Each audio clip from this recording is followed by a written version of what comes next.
What should the new Funko CEO focus on first? We're very opinionated, as you know, and we wanted to come on this video and talk about what the Funko CEO needs to do first. What are you coming on? You're coming on the Funko CEO? I never said that. What are you saying? You said you're coming on this video. We have an opinion about this, but I decided to ask Google AI Gemini. I like to ask it all the hard questions. It's Google Gemini AI, isn't it? What did I call it? Google AI Gemini? Google Gemini AI. What should Funko do right now? And I want to read it and see if we agree. Okay, well, let's sort of go over the new CEO has done previously. We did it a couple videos ago. We're going to do it again today. So we talked about the brand new CEO. Yeah. And his name is Jason, and he's got a gorilla face on. His name's Josh. I thought it was Jason. No, it's Josh. His name is Josh. He has worked for Netflix. That's right. He has worked for Nike. Correct. He worked for the company behind the Hunger Games. Okay, that's weird, okay. He's done a lot of product merch type stuff. He's done some e-commerce stuff, done a lot of entertainment stuff. I think that this is really good for Funko because apparently he's also super duper nerdy. Ooh. Like he's really into like pop culture and stuff. He sounds like the perfect fit for me. That was weird. I said that weird. So we asked Google Gemini what Funko should be doing. I really can't fix this. Is that better? Is that better? Chris, help! Stop looking at me and laughing. Can you help? I asked, what could Funko do to improve their business? But you said, what could Funko do, but not what should the new Funko CEO do? Because some of the things on your list might now be out of the CEO's hands. Let's just read through the list first, The okay? CEO has a very important job. Here are some key areas Funko could focus on to improve its business. Financial and operational stability, that's number one. Supply chain diversification. Meaning? The company has been significantly impacted by tariffs, leading to increased costs and disruptions. Shifting production out of China into other countries like Vietnam is a critical step to mitigate these risks and improve margins. And that is true, because as we saw during all the tariff stuff, China was really getting hit the hardest. I just read the other day that the US is giving China more time. It's an extension. This gives even more time to Funko to maybe change where they're getting their stuff manufactured. Cost control and efficiency. Funko has already implemented cost-cutting measures, including workforce reductions. Continuing to streamline operations and find efficiencies will be essential for improving profitability and stabilizing the business. One really big downfall for Funko was when they had overproduction and they were putting all the stuff inside of these big sea containers. They were spending for the sea container to like store all of the stuff, and then eventually it led to them having to destroy stuff because it was costing them too much to hold on to it. How worth it will it be to move all their stuff to different countries when they've already invested so much into the current places that they're manufacturing in, which we know is China and Vietnam, I think, are like the top two places Funko manufactures. You have to spend time looking for new manufacturers in new countries. Also, it takes a lot of time to manufacture, especially to create molds. Molds take a lot of time. I was going to say that. Take a lot of time. I was going to say that, and I was actually going to inch us in for a second. Mischief Toys just recently went through a whole change in manufacturing. We moved to a whole new factory. And for us, the small guys having to do it, it was incredibly painful. And we were worried about getting all of our sculpts, molds, and everything over to the new manufacturer, and it was still in the same country. Can you imagine like lifting up even our small business and moving to another country?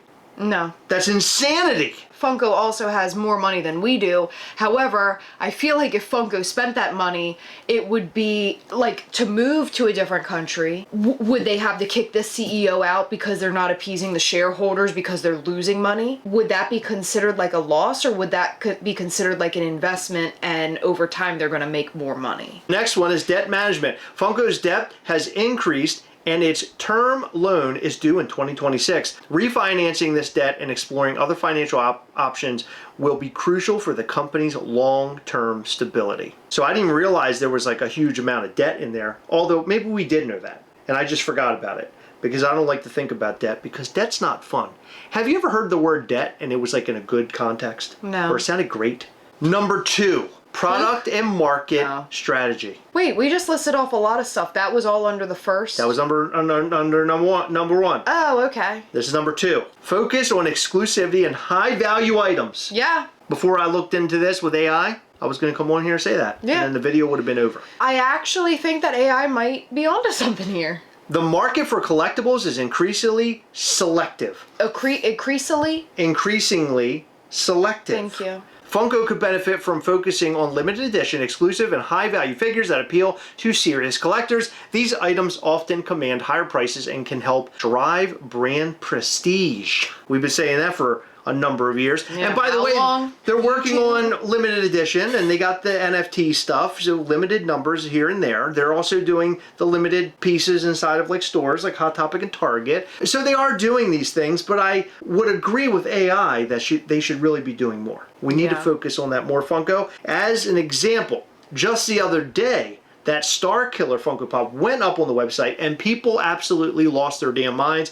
We need more of that. What's more fun than fighting with other people virtually on a website to get the things that you want? Yeah, you know, people were very, very, very upset that they couldn't get their hands on ones, and they were complaining that only resellers were able to get them and that they should have upped the number to like 5,000. Of course they should have, Heather. Of course. That's what killed Funko originally. Enhanced direct-to-consumer channels, DTC. Funko's DTC segment has been a bright spot, investing in and expanding its DTC business, which includes its website and physical stores, can lead to higher margins and more direct relationships with its most loyal fans, which is why we're not seeing as many items being shared with other like companies like Target and Walmart. So that improves their profits. However, putting those items in your Targets, in your Walmarts, in your GameStops gets people's eyes on those products. It's true, but I feel like everybody nowadays knows what Funko is,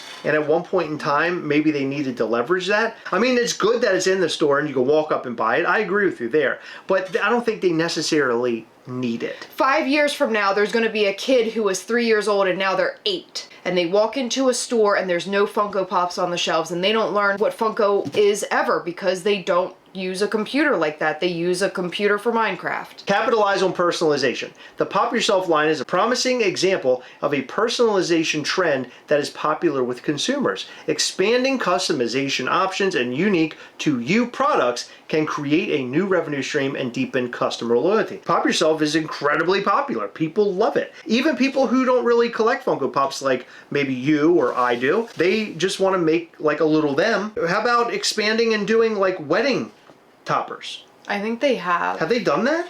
I think that they have like bride and groom stuff. That's great. International expansion. Yeah. We have been talking about this for a long time. Canada has gotten it hard. It never works out for Canada. They should have had their own store there a long time ago. Even if they did not have a Funko store in other countries, okay? Which they currently don't. Putting a Funko store into like big destination cities would be fantastic for their marketing. At the very least, they should be able to ship internationally. And I don't quite know why they don't do it, because we own a small toy company, Mischief Toys. We ship to every country in the world. Why can't Funko? Because they're a big business, and I'm sure there's a lot of ins and outs in that we have no idea about. I don't know why. I'm just saying. If I can do it, why can't they? I'm saying there must be a very good reason why Funko isn't doing that with Canada. There's something It's not just Canada. Ship everywhere. The company's strategy to expand internationally, particularly in fast-growing pop culture markets like Southwest Asia, is a good move. Yeah. So they just actually built a shop in like the Philippines. Oh, they did? Yeah. Continuing to open licensed stores and build a presence in these regions can tap into new customer bases. If Labubu can do it with Miniso or wherever the hell they're selling those things, or Pop Mart, they can do it with Funko. See, they were in a really good position years ago when there was like a super amount of popularity. That was a time to open up stores all over the world and make Funko almost like a boutique store. And maybe they had like Funko Pops that we all know and love, but then also like art related stuff. And you could have made it really special. They could have moved into, you know, Loungefly could have went into our higher end market for like apparel. You ever walk into a store where it's like very empty, but there's like a little thing in the center of the room and there's like something sitting on there with a little tiny price tag and it's real high. And then there's a couple other little things on the wall. Yeah. Funko could have done that. They could have made Funko a brand that's like... They have like spendy stuff, but then they have their biddy line and their pops. Thank you. You're talking my language, Heather. It's almost like, what is it? Victoria's Secret and pink. Wasn't pink like a lower end sort of deal? Maybe slightly, but pink's expensive as shit. Before we get to number 3, check out Mischief Toys. We just mentioned Mischief Toys, our tiny baby independent toy company based out of Maryland, where we're sitting right now. Go to MischiefToys.com now and sign up for our newsletter. Also go to Instagram and follow us at Mischief Toys. You'll find out all the new things that are coming your way. We're going to New York Comic Con, baby, and we're also going to be putting on our Night of Mischief event, which is going to be super spectacular and epic. Not only that, but in the month of August, we're unleashing something called Mischief in the Making, where you and fellow Mischief Toys fans can gather together, vote on a bunch of different polling, and make your brand new very own Mischief Toys figure. What we're going to do is take all the polling results over the course of time, we're going to pitch them to our artists, they're going to design a figure and a box based off of all the things that you chose, and we're going to bring it to life and you're going to have it in your hands. On the inside of the box, it's going to have your name printed. This is something unlike I think I've ever seen in collectibles. Check it out at MischiefToys.com. Again, sign up for that newsletter to find out all the information that you need to know. It's coming really soon. Number 3, community and fan engagement. Leverage digital and experiential marketing. Funko has a dedicated... Experiential? What does that mean? Experience. Oh, okay. I was very confused. And bangs got you fucked up. No, I thought you misspoke. Funko has a dedicated fan base. The company can continue to build on this by creating engaging experience at conventions and through its digital platforms. Does this not sound like the Gastlecast? What if Google Gemini is literally watching our videos? That could be it. Utilizing social media for user-generated content and interactive campaigns like the Pop Yourself marketing can help drive engagement and brand awareness. I would say I see the Pop Yourself like little advertisements more than anything from Funko when I'm looking around online. Same. It was something that was only in stores for a while. Now they're doing it where you can buy them online. So if you've never done it, go to Funko.com and make your own, you and whoever else. Explore new project categories. This is the last one. While pop figures are the core business, Funko has diversified in other collectibles, games, and accessories. By the way, the games. So let's say board games off to the side. They have some pretty cool board games and card games. The video game. A friend sent the picture to me the other day. It was being sold in stores for $13. That's really It is sad. so depressing. Yeah, that is so depressing. I had a lot of fun when we played the demo. Continuing to innovate and explore new product lines, potentially including digital collectibles or eco-friendly options, can help the company stay relevant and attract new customers. Well, apparently they don't know about NFTs. Google AI, Gemini, hey, do you not realize that they're already doing NFTs? That's a digital collectible, correct? Am I crazy? I just can't believe this. AI screwed up. Here are all the things that the CEO should be focused on. We should be focused on limited pieces, making it a whole lot of fun. As I mentioned in a previous video, look, Thrilljoy has already started doing blind boxes. Maybe Funko can do their own variation of a blind box or something. They had it, mystery minis. They did, but I mean, they also did like mystery Funko Pops before. I remember there was like a Deadpool. It had like an outside box to it. Funko should try to find ways in which to do this, but through innovation. They should be innovating and not just copying off other companies like Thrilljoy, because as we know, at San Diego Comic-Con 2025, they sold a Huckleberry Hound.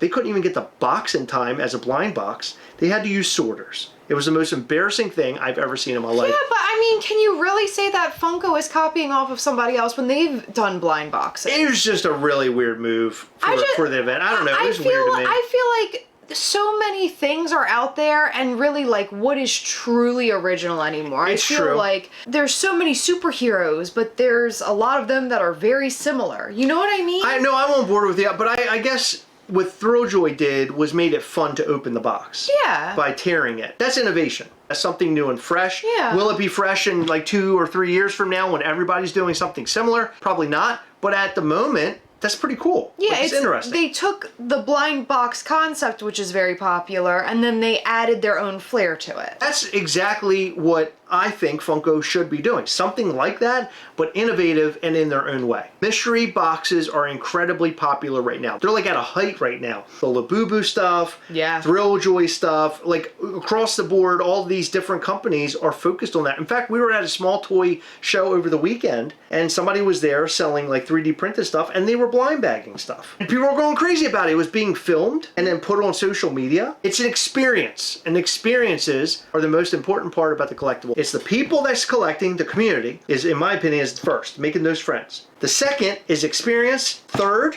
is the product itself. Experience could mean a physical in-person experience or the experience of opening something like you had mentioned as well. Absolutely. There's a lot of fun to be had, Heather. Yeah. And Funko should be doing it. Josh, new CEO starting September 1st, has a lot of experience in experiences. I'm very excited to see what he's going to put together for future events because I think that he is going to shine with that. I think that we're also going to see some really fun changes with the way that Funko does things. I think that this new CEO is going to be great. I have a good feeling about him. Isn't his last name Simon? It is. Simon me up. Guys, what do you think about everything we talked about? What do you think about AI, what they're saying? What do you think Funko should be doing that they are not currently doing, or maybe they're not doing it good enough? And how do we get this hype back, bro? Just a couple years ago, we were going crazy over Funko. I think Funko should really focus on how to make their flagship product, the Funko Pop, better, or come up with a brand new idea, a brand new item that becomes their new flagship product. Yeah. That's what I'm thinking. And we want to know what you guys think in the comment section down below. In every video, we like to shout out to some of our patrons from Patreon. In this video, we'd like to shout out to Dr. Applesauce, Brandon Staton, Elizabeth Orange on Wednesday, Tasha White Barnes, Greg Malley, Nelson Shaner, Amy Richmond, Denver Bow, Adam Rubin, and Veronica Knotts. Thank you guys so much for your continued support. We appreciate all of our patrons. You guys rock so hard. We love you all so much. Make sure you go and check out our Patreon at patreon.com/Gastlecast. This upcoming weekend, we're going to be going live with our patrons, doing giveaways, showing upcoming Mischief Toys things, and much more. We have a ton of STCC 2025 things to give away. Do not miss it. And then the weekend after, the Saturday after, we're going to be live once again via Google Meet, hanging out with fellow patrons and showing off all the stuff and doing all sorts of giveaways. It's going to be a blast. So don't forget, the 16th of August at 9 p.m. Eastern and the 23rd of August at 9 p.m. Eastern. But remember, we start the Google Meet live at 8 p.m. so you can hang out with fellow patrons before we come on live at 9. Check it out at patreon.com/Gastlecast. If you love our channel, you love these videos, you love all the other things that we do like Mischief Toys, sign up today and support us. Hit the like button, subscribe button, and a little bell. That way you'll know anytime we go live or post brand new content. You don't want to miss our new content. We have a blast here. Come back and watch us live every Sunday between 8 and 9 p.m. Eastern. It would be fun to hang with you. All right, that's all we've got for you. Thank you for staying until the end. We appreciate you, we love you, and we'll see you in the next one. Bye.